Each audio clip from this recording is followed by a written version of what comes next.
Shalom. Call halal Yahweh Bashem Shai Bashem Rakakbadash. Double honors unto the apostles and the elders. Salutations to all my fellow laborers doing this work in truth and sincerity, risking their lives and their freedom to do so. To the confusion of face, join unto our ranks.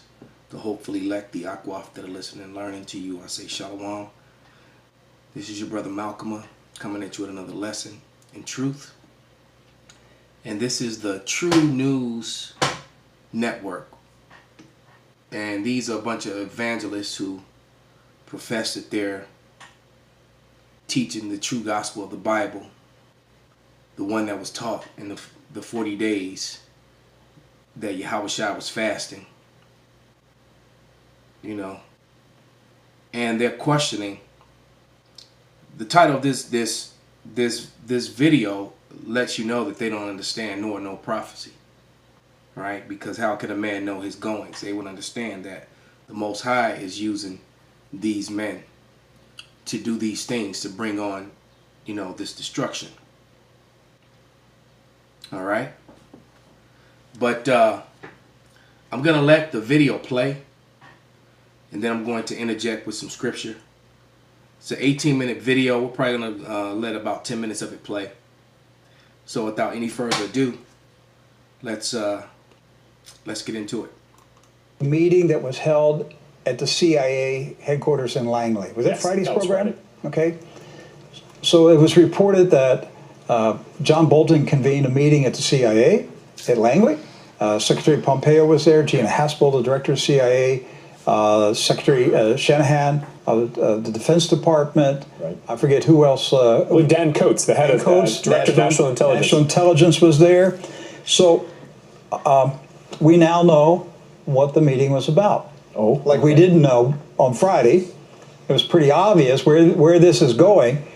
I guess the only thing missing out of that meeting is a photograph of John Bolton coming out the door with a yellow pad that says 120,000 troops. So war is in their hearts. But real quick, let me read this scripture in 2nd Ezra. This is 2nd Ezra 12 and 17. And that's, I'm starting 16. And it reads, "And this do the 12 wings signify, which thou sawest." All right. "As for the voice which thou heardest speak, and that thou sawest not to go out from the heads, but from the midst of the body thereof. This is the interpretation." That was basically a synod. And this is how you know that this is Esau, Edom all over again. This is Rome. All right, because the Grecians and the Romans, they did things in a body. The Lord sets up kings. But Esau wants to set up groups of men so that they can judge themselves and rule themselves, by the doctrines of men and not by the powers that be. Okay? So you had one of those same type meetings in the ancient world was just held now, and the topic was war. Or a huge bomb. That would probably be another too. So the New York Times reported last night that at the direction of John Bolton, once again, the president's advisor. He doesn't seem to be advising a lot. He seems to be directing, acting as the real president of the United States. Because we've seen that before. Because anyone who was alive during the presidency and the vice presidency of Bush and Cheney, it was clear that Dick Cheney was running the show. Bush was the front man, the face. But your real president was Dick Cheney at that time. You better believe that. If you don't, you're fooling yourself. According to the New York Times, at the direction of John Bolton, Acting Defense Secretary Patrick Shanahan presented top White House national security officials. Now, mind you, the Defense Secretary is a higher position than the advisor. Okay? As a matter of fact, the Secretary is third in command in America. Yeah, it's Secretary of Defense. Yeah, so you got your president, your vice president, then the Secretary of Defense, I'm pretty sure is number 3. You know, I could be wrong, but I don't think that I am. With a plan to send up to 120,000 troops to the Middle East in the event that Iran attacks American forces. So John Bolton ordered the Secretary of Defense. Shouldn't it be the other way around? You would think so. I mean, if we had an advisor here advising us on the Godcast each day, can you imagine that advisor telling you what to do? So, yeah, so these guys think that they're learned in the scriptures, yet they're wearing a phallic symbol under their necks, and they all got bald faces. Nobody's got a beard on their face. Right? But if you say something to them, they're going to tell you that that was done away with, which the scriptures never says that the laws was done away with. Esau is just contrary to the scriptures. Clean contrary. No, no, that wouldn't happen. No. Advisors, they could make suggestions, say, hey, Rick, can you consider this? Look at this. These are the options. Not, you better do this. Well, at the time that's kind of the tone of this. I mean, he isn't picks up the phone and he calls the Secretary of Defense and orders him to do something? Well, apparently acting Secretary of Defense. Yeah. And that's what's important is I think he took advantage of the vacuum that was left with Secretary Mattis leaving his post. I think Secretary Mattis left because of this kind of stuff.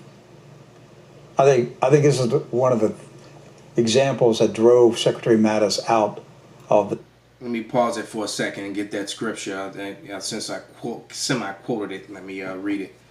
This is about the so-called men of the Lord here, these Christians who are giving you the news. All right? This is a second, Wisdom of Solomon, the 2nd chapter, the 12th verse, and it says, therefore, let us lie in wait for the righteous, because he is not for our turn. He is clean contrary to our doings. He upbraideth us with the offending of the law and objective to our infamy, the transgressions of our education. So yeah, we object and are against the ways of Esau Edom and his senate. All right, we govern according to the law, statutes, and commandments, and according to order that is set up by the Lord, not that is set up by men. And Esau wants to govern himself, when the scriptures clearly tell you that the Most High ruleth in the kingdom of men. The Defense Department. He wasn't going to clash with these people like this. That's my own. I think you read the article, actually. So it actually brings up an incident they report on from September of last year, where John Bolton attempted, after there was a mortar attack at an embassy in Iraq, a U.S. embassy in Iraq, he attempted to do just this. He tried to come up with a plan of attack in regard to Iran. And Secretary Mattis at the time, the defense secretary, said, this is absolutely crazy. We're not going to start a war, though your war. And Secretary Mattis is gone, and John Bolton is there, and he's ordering the acting Secretary of Defense what to do. And we're headed to war. So John Bolton is running the show in the White House. Do you think the president is even aware of what's going on in all of this? Well, can he not read? I can read. I mean, does the president, I mean, what does he do? Does the president ever? See, these Edomites are confounded and they're actually afraid. They're afraid. All right? Because they know that this means the end of their power. I mean, if all he watches is Morning Joe and Fox and Friends, what kind of information is he going to get? Well, I think they've manipulated his mistrust of the establishment and of the deep state. They now have created an echo chamber of information, whether it be these certain morning TV shows he watches or the information that's brought to him in briefings. Okay, but whose fault is it? It's his. It's his fault. Yeah, we actually have a soundbite. This is number 16 for our control room, where the president actually called this information fake news being released about 120,000 troops. So now, which is it? Is the order from Mr. Bolton to Acting Secretary Shanahan, just smoke, or is it the real thing? It's fake news to the president because he doesn't know anything about it. But it's being done. That's my hunch. He doesn't know, and so when he says it's fake news, he's telling the truth because he didn't order the Secretary of Defense to prepare war plans. It's interesting when he is asked about this on the South Lawn of the White House before he was heading out to Louisiana today. They asked him this question about the 120,000 troops, and you're going to find his answer fascinating, Rick. Listen to this. This is clip 16 on our cut sheet. Would I do that? Absolutely.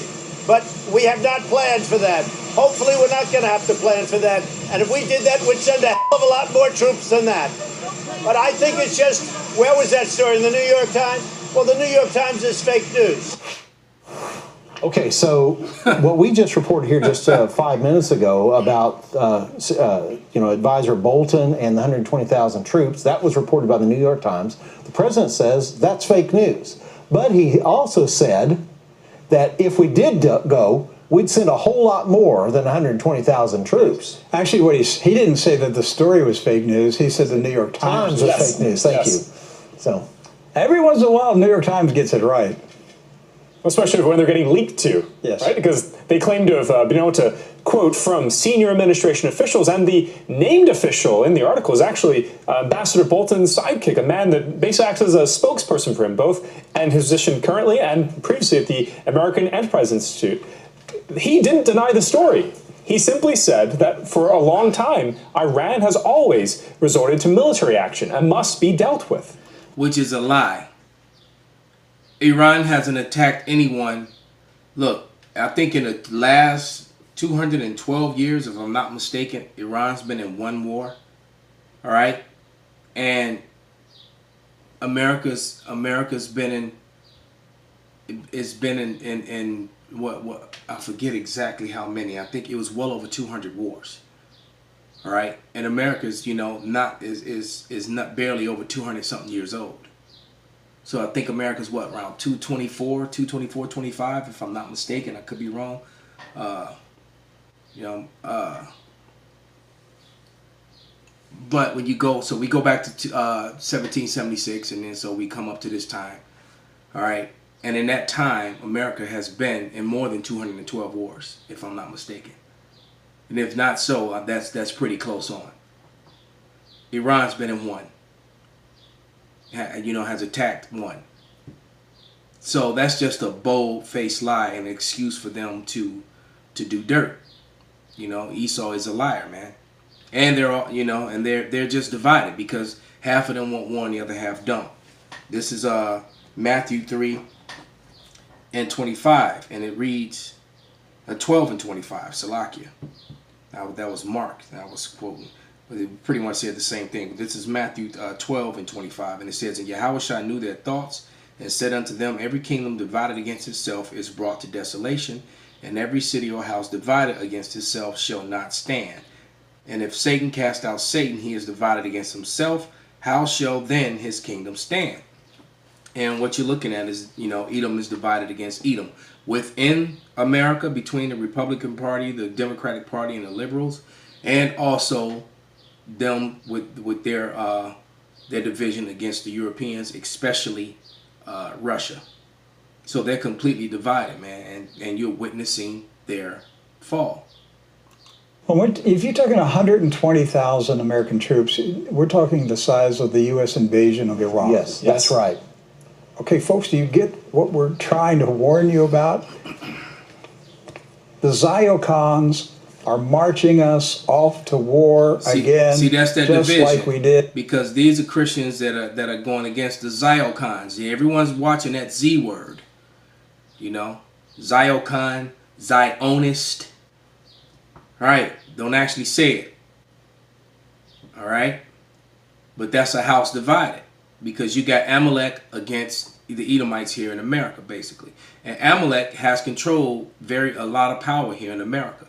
That's why they're persuading America to do whatever they want in the interests of Benjamin Netanyahu, who is the head of the Zionist. In 2003. One more time. Here we go. The same pattern of behavior directed by the Ziocons. The propaganda, the staged events, the provocations. And once again, can you just lies, right? Who's the enemy? propaganda, staged events. You know, just false lies. This is you know, the MO of Esau Edom. This is Ecclesiastes or Sirach, the 10th chapter, the 8th verse, and it reads, "Because of unrighteous dealings and injuries and riches got by deceit, the kingdom is translated from one people to another." This is Esau's way of operation: slander, lie, murder, kill, steal, and then claim. Then say he's righteous. He'll judge you and bring you under charges in war when you attacked him and were defending your own house. He will bring you under charges for defending yourself in your own house when he's the invader. What does he look like?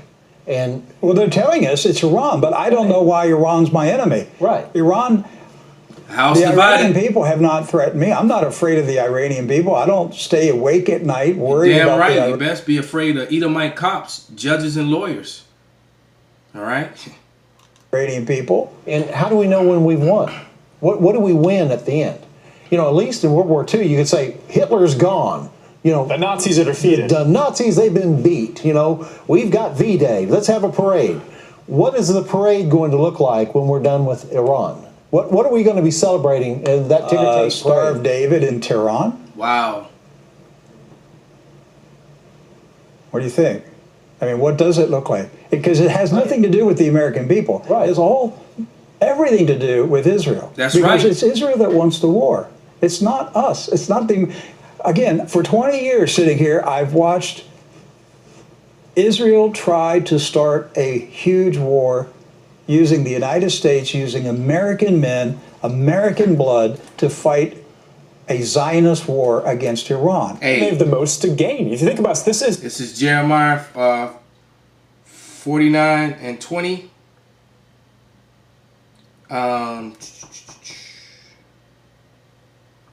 And it says, "Therefore the heart of the counsel of Yahweh that he hath taken against Edom, and his purpose that he hath purposed against the inhabitants of Teman, surely the least of the flock shall draw them out. Surely he shall make their habitations desolate with them." So that's prophecy, man. The least of the flock is Amalek. They're the least of the Edomites, the smallest number. But yet they control all of the rest of Edom, and the world for that matter. And they're going to get this war. All right? And it's really not on their own doing. The Lord is allowing it to happen so that the prophecies will come to pass. And now we're at that time in the book where these things are coming to pass. It's intricately tied into Syria. If it wasn't for Iran, for example, and Russia, you know, Syria would probably at this point, their resources would be owned by the Israelis and allies. If we're going past even Syria, there is no country in the Middle East other than Iran who is willing at this point to stand up against Israel as the right, because Israel is a terroristic nation, point blank, period, man. You got something they like, they come and jack you, man. Like a robber, and they're no different from the dude who runs up on you in the car and carjacks you. Israel is no different. They just do it way more tactical and way more violently. All right, and then say that they're defending themselves as they're jacking you. And you don't even have a weapon. And they'll scream they got the right to defend themselves. Become a regional and a global superpower. Aside from... So he was too afraid to just call it like it was. It's a terroristic state, man. Point blank, period. Bolton, who is the other person in the world who has repeatedly demanded war with Iran? Benjamin Netanyahu. Benjamin Netanyahu. Over and over, repeatedly, he has called for war with Iran. He's the one who wants this war. And he's frustrated that his best propaganda has failed. And Benjamin Netanyahu's true skill is propaganda. Yeah, hey. He was... Hey, that dude's slick, though, man. He like Teflon. All right, because he was on the verge of going to jail, man, and now he's all that just kind of slid right off of him and his wife, and he's right back in the same position that he was in before, in power. Even though he was found guilty, and and all the evidence showed that he had did all these things that they were accusing him of, but somehow they got swept under the rug, and the dude's right back in office. Was in charge of propaganda at one time when he was a young man. Yes. He was the Israeli propaganda chief. He's very, very good at it. He wants the war. And he has failed repeatedly to get an American president to go to war against Iran. I have, again, through all the years of True News, I've seen so many times, I thought, here we go, we're ready to have a war. And we're ramping up right now, just like we have in the past, where the fever gets red hot, and you think, this is it, we're going to have the war. That's how I've been. The only difference right now, Doc, is there has never been in the White House a more pro-Zionist president than Donald Trump.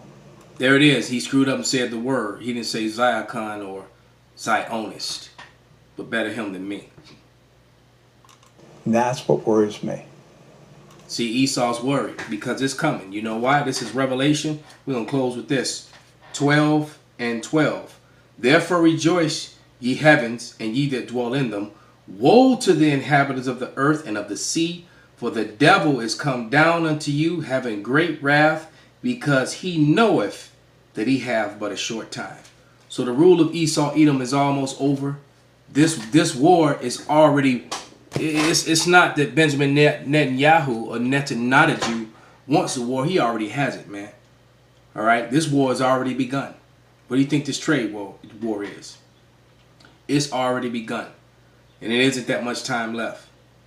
So, you know, those of you who haven't, you need to cling on to your Israelite heritage, repent, and learn to call on the name of Yahweh Bashem Navashai. Shalom, Abba Babal.